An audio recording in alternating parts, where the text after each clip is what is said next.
ప్రభుత్వ పాఠశాలలో ప్రమాణాలతో కూడిన విద్యను ప్రభుత్వం అందిస్తోందని మంత్రి దామోదర్ రాజనరసింహ అన్నారు. రాయకోట్ మండల కేంద్రంలో బుధవారం జిల్లా పరిషత్ ఉన్నత పాఠశాలలో ప్రొఫెసర్ జయశంకర్ బడిబాట కార్యక్రమం ప్రారంభోత్సవంలో రాష్ట్ర మంత్రి దామోదర్ రాజనరసింహ పాల్గొన్నారు. పాఠశాల ఆవరణలో మొక్కలు నాటారు. అనంతరం చదువుల తల్లి సరస్వతీదేవి, ప్రొఫెసర్ జయశంకర్ చిత్రపటాలకు పూలమాలలు సమర్పించి కార్యక్రమాన్ని ప్రారంభించారు. ఈ సందర్భంగా మాట్లాడుతూ తెలంగాణ రాష్ట్ర ప్రభుత్వం సీఎం రేవంత్ రెడ్డి ఆధ్వర్యంలో ప్రభుత్వ పాఠశాలలో ప్రమాణాలతో కూడిన విద్యను అందిస్తున్నామన్నారు. రాష్ట్ర ప్రభుత్వం విద్య, వైద్య రంగాలకు పెద్దపీట వేసిందన్నారు. ప్రైవేట్ పాఠశాలలకు దీటుగా ప్రభుత్వ పాఠశాలను తీర్చిదిద్దుతున్నామన్నారు. ప్రభుత్వ పాఠశాలలో మౌలిక సదుపాయాల కల్పన కృషి చేస్తున్నామన్నారు. ప్రభుత్వ పాఠశాలలో నెలకొన్న సమస్యల పరిష్కారానికి కృషి చేస్తున్నామన్నారు. ప్రభుత్వ పాఠశాలలో ఉచితంగా విద్యను అందించడంతో పాటు పుస్తకాలు అందిస్తున్నామన్నారు. విద్యార్థులు ప్రభుత్వ పాఠశాలలో విద్యను అభ్యసించేలా తల్లిదండ్రులు ప్రోత్సహించాలని పిలుపునిచ్చారు. ప్రభుత్వ పాఠశాల నాది అనే భావనతో ప్రతి ఒక్కరూ భావించి పాఠశాల అభివృద్ధి కృషి చేయాలని వెల్లడించారు. విద్యతోనే భవిష్యత్ ముడిపడి ఉందన్నారు. ఈ సందర్భంగా విద్యార్థులకు పుస్తకాలను అందించారు. మన తండ్రులకు పెద్దలకు ఆనాడు విద్యా వ్యవస్థ ఎలా ఉండాలి దానిపై అవగాహన తక్కువ ఒక కళ ఉండేది. నా పిల్లలు ప్రమాణాలతో ఉన్న చదువులు చదవాలి, విద్యావంతులు కావాలి, ఎదగాలి అని చెప్పేసి రాను రాను రాను ఎక్కడికి వచ్చినాం ఈ రోజు అంటే అన్ని సౌకర్యాలు ఉన్న ప్రభుత్వ పాఠశాల, ప్రమాణంతో ఉండే విద్యని అందించే ఉపాధ్యాయులు, ప్రభుత్వం అన్ని బాధ్యతలు తీసుకున్నా మనకు షోక్ వచ్చింది.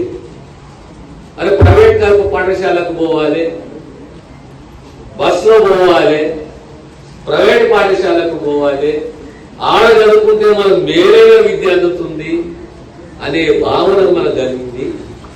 ఈ ఆలోచనలో కొంతమేరకు విజయం ఉంది కానీ సంపూర్ణంగా లేదు. ఇక్కడ మన పాఠశాల రాయకోడ్ పాఠశాల ఉదాహరణ. రాయకోడ్ పాఠశాలలో ఇలాంటి సౌకర్యాలు ఉన్నాయా లేవని ఎప్పటికప్పుడు అప్రమత్తం కావాలి.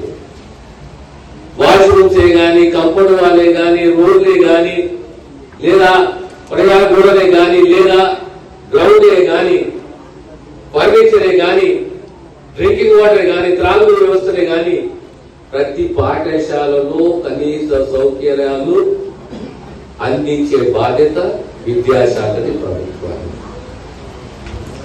మన తల్లిదండ్రులు కూడా ఎలాంటి చూపుకుంటారంటే నా పిల్లల్ని నేను సర్కారు హాస్పిటల్ సర్కారు పాఠశాలకి పంపుతాము. మనకు అర్థమైతే లేదు. ఒక ప్రైవేట్ స్కూల్ కు పంపితే కనీసం ఫీజు అవుతున్నది. కనీసం అది కూడా గ్రామీణ ప్రాంతాలలో కనీసం 10,000, గరిష్టంగా 30,000-40,000. కానీ అదే ప్రభుత్వ పాఠశాలకు వస్తే ఏం జరుగుతున్నది? మొట్టమొదట మీకు యూనిఫామ్ ఫ్రీ ఉన్నది. అవునా కదా? యూనిఫామ్ ఫ్రీ, పుస్తకాలు ఉచితం, భోజనము ఫ్రీ, టీచర్లు ఫ్రీ, విద్య ఫ్రీ.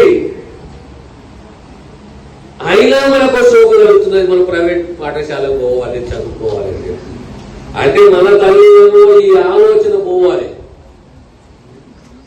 ఈ పాఠశాల, ఈ సర్కారు పాఠశాల నా పాఠశాల, నా పిల్లలు చదవాలి.